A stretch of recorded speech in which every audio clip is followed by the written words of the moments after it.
What's up, everybody? Thank you so much for joining me for another edition of the Thomas Take Sports Podcast. I'm joined by another guest, third and final guest at today's show, last but not least, Ty B of TrainwreckSports.com.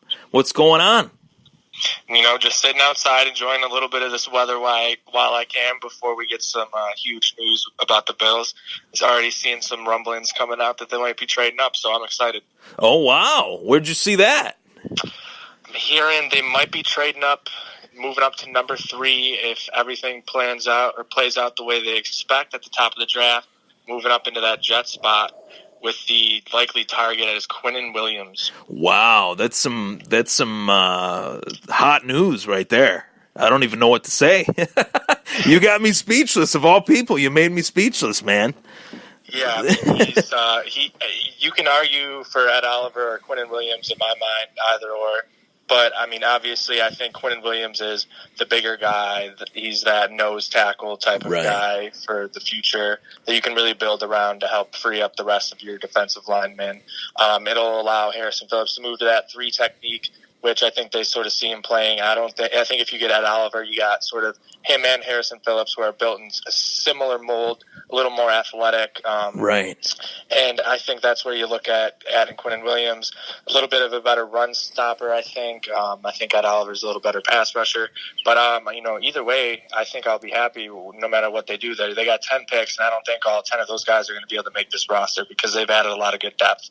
That's a fact, and I've talked with a lot of people about them possibly trading down and getting more picks, and my question to them is, do you think 10 guys would make this team right now, let alone more rookies? I don't think so. I really don't. No, I think guys even from last year, like Ray McLeod's going to be in serious jeopardy with the amount of depth they've added at the wide receiver position. If you go out and draft another guy, like in my mock draft I did for Trainwreck Sports, you can check it out up on our website. I had Deebo Samuel going to the Bills in the second round. He's a guy who just absolutely lit things up at the Senior Bowl. He is, pound for pound, I think one of the best and most dynamic receivers in this class. To be able to get him in that second round, that would be huge, and that sort of pushes even some of these guys, even like Duke Williams, further down on the depth chart. He's another guy who can make a big name for himself this year. But in that same mock draft, Anthony Johnson was sitting there in the 6th round, so I had to take him. And in the back of my mind, I'm like, is he a top 6 receiver on the Bills right now? And that's tough. I think he is because he's a day 2 talent. But it just sort of shows the riches that we have right now, actual depth at positions, some real position battles. And I think that's going to be key, especially on the offensive line this year.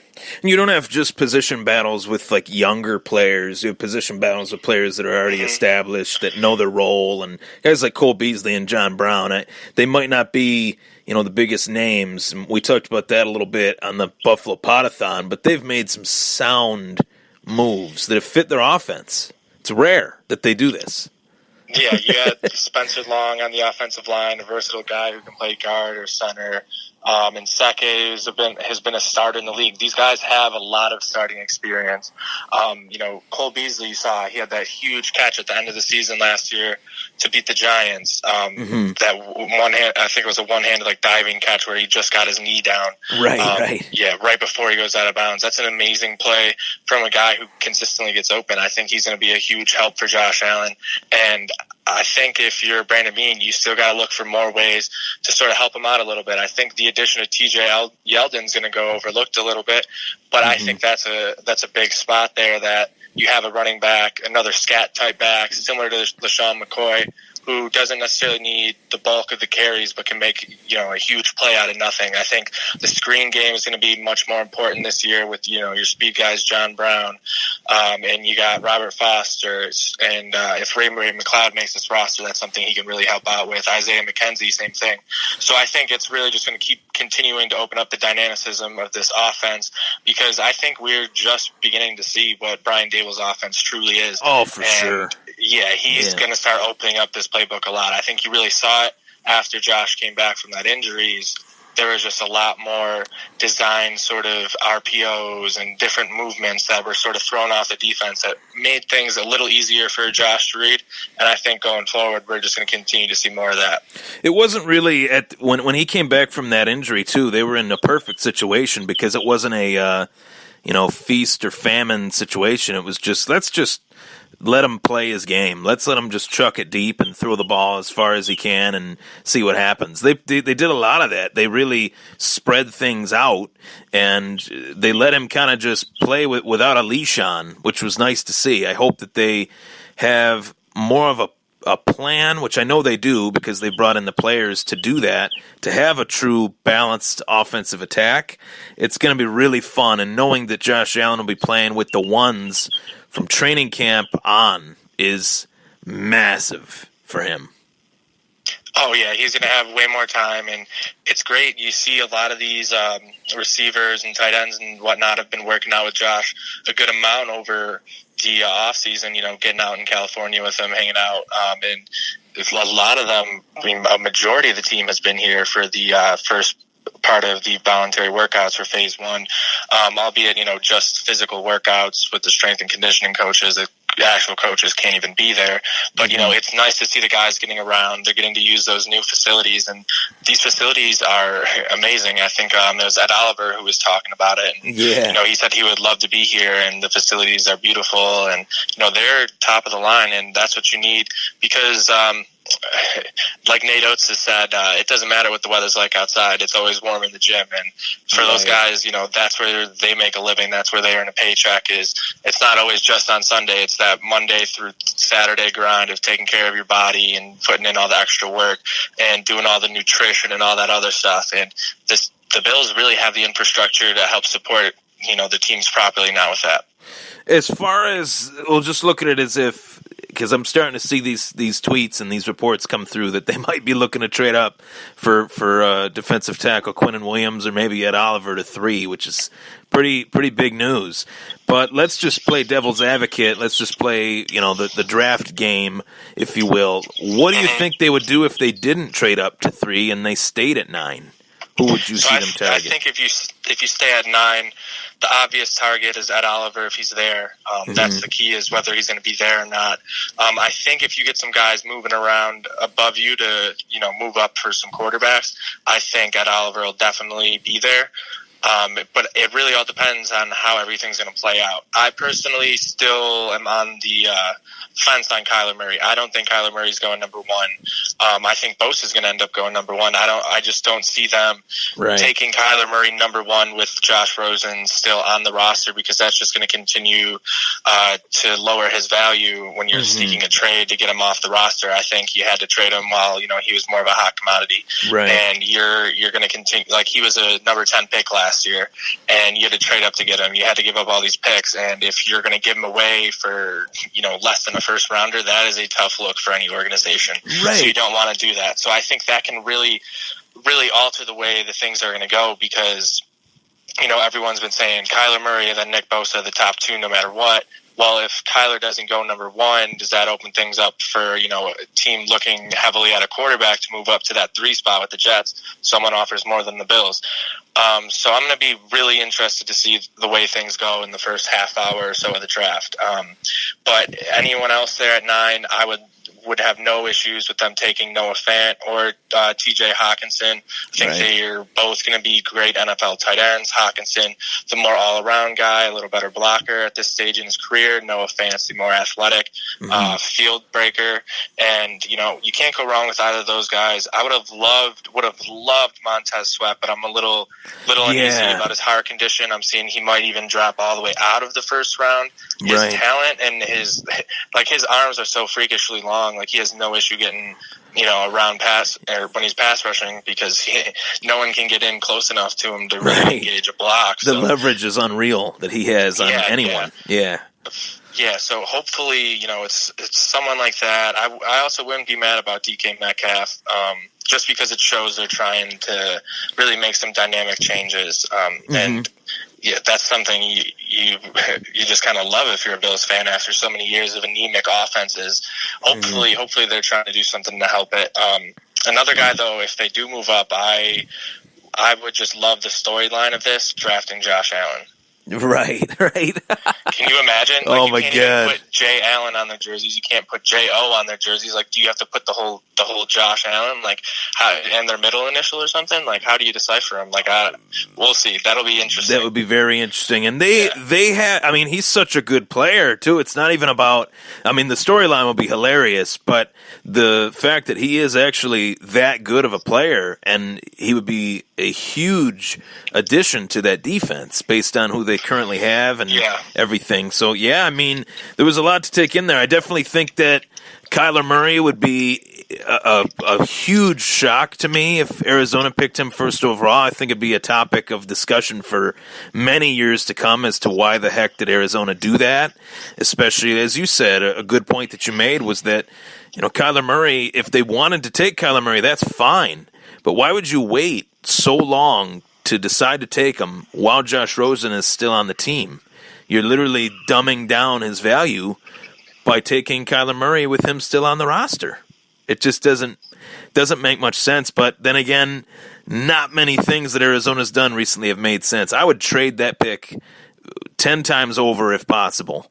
If I had an opportunity to get a boatload of picks, I'm the Arizona Cardinals. I know that my team is, to put it plainly, we're not that good. We're picking first overall for a reason, and they're just not that good. But if I'm Buffalo, I'm thinking of, if I am trading up, I'm getting a Quinnen Williams, I'm getting an Ed Oliver. If I really want Ed Oliver, if I'm guaranteeing myself that I want Ed Oliver, I'm trading up to get him. Or if I'm staying at 9, I'm hoping that, a T.J. Hawkinson's there if Ed Oliver's not. Or maybe, a guy that I really like out of Florida State that I think moved up my draft board is Montez Sweat. Moved down it is obviously Brian Burns. What do you think of him? Yeah. I like his athleticism. He's one of the most athletic edge rushers out there this year. I think he can do a lot of things. I think he ended up second in the ACC in sacks. He's going to be able to open things up for a defense because that's just a completely different style of rush than most guys are bringing. A lot of guys are on their bull rushes and their spins, where he's going to beat you most of the time with his athleticism. And we've seen, especially in Buffalo, where you get these tackles who are still slow and don't have that same foot speed, and they can get really beat like a turnstile. And that's the type of player he is. I think, he jumps right over Montez Sweat a little bit on my board just because of everything going on there. I think, if we're just talking straight on the field stuff, Sweat's a little better. But obviously having an enlarged heart's a huge concern, and you got to hope for the best with him. And I don't know. I'm really interested, though, to see what the Raiders do in the draft. I think that's the biggest mystery of them all, my friend. Yeah, them and the Redskins are the two teams I'm most excited to see what they do today. Yeah. I think Dan Snyder, with the keys to the car tonight, hopefully he doesn't crash it on the Redskins. Well, actually, hopefully he doesn't total it, because we know he's going to crash it. Right. You just got to, I don't know, I see them just going DK Metcalf. I don't see them going any other way. I think that's the pick, unless they end up moving up for a quarterback, which, is very possible. They've done it once before, Yeah, and who was calling the shot on that one? Dan Snyder. Didn't let his GM do it. Made it himself. So right. I can definitely see that repeating again. Ended up being 4 first-round picks overall for RG3. Oh, yeah, so. and I think some of those guys are still on the Rams, you know what I mean? Yeah. Obviously, it wasn't that long ago, so, 2012? So, yeah, I guess it was a little while ago, but yeah, that I could see it. I mean, Dan Snyder, these egotistical maniacs like Dan Snyder and John Gruden, and then you throw in Mike Mayock with his own flair and flavor. It's going to be fun. It's going to be fun.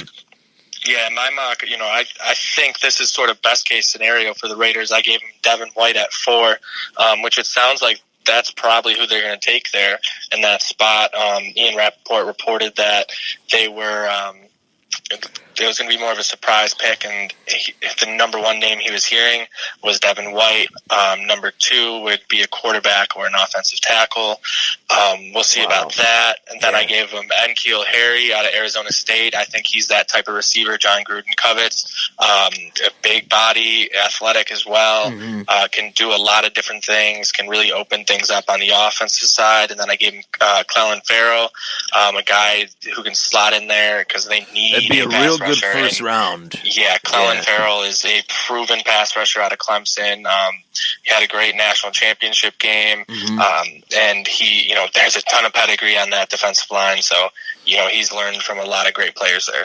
A lot of really interesting stuff. If you were to say that there was one team that you're a little worried about possibly taking some of the players that you might want to land in Buffalo, what would be a team that you're kind of keeping your eye on, hoping that they don't do well tonight? I'm really hoping the Giants go quarterback. I think that'll be a big help if the Giants go quarterback at 6. It frees up a little bit more for some of those defensive guys to fall down to the Bills, which would be best case scenario. So, if they go Drew Lock or Dwayne Haskins, I'd be more than ecstatic. What do you think we got about 5 minutes left here. What is your take really on Kyler Murray? Do you think he is the number one quarterback of this draft class? And if you do, or, depending on what your answer is, do you think that he will translate to the NFL well? So I was a huge Russell Wilson fan when he was coming out. I was a big fan of him at NC State before he transferred to Wisconsin. And, after playing football for as long as I have, you realize that size, to some degree, it has its limitations, but it doesn't completely stop you from doing things. If you're able to see over the line, if you're able to create, you can still succeed. And I think that's what Kyler Murray can do. Do I think he's necessarily a Pro Bowler or, all pro? No, we'll have to wait and see on that. But I think he can definitely be a good starter. And he does have the necessary tools. Like, there's no reason just to write him off at that height because he's a quarter inch shorter than Russell Wilson. Drew Brees is, right around that same height. These guys have done it before. It's, if you're able to see through it and you're able to make the plays, then it's not a problem. Right. And, let's face it, whether we want to admit it or not, quarterbacks can definitely they're protected. They're good. So, in terms of whether he's going to take a beating or not, he's not going to take as much. He might get hit. It's not like he's not going to get hit, but he's not going to take that beating that, we'll just say like a, Doug Flutie at his size might have taken some really hard licks, in his day. So it'll be very interesting to see who ends up picking him, whether it's the Cardinals or whatever team. I definitely like him. I like his personality. I like a lot of the way he plays the game and approaches the game. It'll be very interesting to see how that translates to the pros. But I don't think he should be the first overall pick. That's something completely different. Got to take the best player available at first overall. That's my opinion. We'll see. I think you can really set your team back if you don't do that, and you strike out on a guy like Kyler Murray at number 1 like that. That's like Raiders, Jamarcus Russell asked, like, what happened after that? Just, terrible years. Right. And, if something like that happens to the Cardinals right now, where they could have amassed some more picks, instead, you have a quarterback who's just, not going to cut it. That really sets you back probably another 4 or 5 years at least, because you have so many holes already to fill. You need someone opposite of Chandler Jones. You just lost Tyrann Mathieu. That secondary needs a little help besides Patrick Peterson. Right. You got Larry Fitzgerald aging out. You lost John Brown the season before. David Johnson's been banged with up. A bunch of injuries. Yeah. That offensive line needs a ton of holes filled. So they need a lot of work. Arizona's smart. They need a lot. Arizona's smart about what they do here. Yeah, I agree. Well, Ty B, I won't take up too much of your time. I know you're on a time. You got to head out and do your thing. But I really appreciate having you on, and I look forward to having you on again. Enjoy the draft, my man. Yeah, I can't wait to talk again. I'll hop on anytime, and I'm just ready for this draft. Hopefully, the Bills make. There's, I think, almost nothing they can do to make me upset about the way this draft goes. So I'm just excited to see who they end up taking. Get your popcorn ready. I agree. Yeah, I think it's going to be a big name. I think they're going to make something big here. It's going to be a splash. Yeah, I definitely think so too. Well, you take care, man, and I definitely look forward to chatting with you on the podcast again soon. Yeah, you too. Have a good day. You too. Take care. Ty B, ladies and gentlemen, of TrainwreckSports.com. My name is Ryan Thomas. You just tuned into the 3-part Buffalo Bills pre-draft show. We talked about the Bills, talked about a lot of different topics between me, Greg Thompson, me, Jake Watkins, and and Ty B. As I burp, as I almost sign off on the show. What a hell of a day. It is draft day. We are inching closer to the NFL draft. A lot of interesting topics, but one thing I haven't done, I haven't given you my post-Frank Clark mock draft. I'm going to give it to you right now.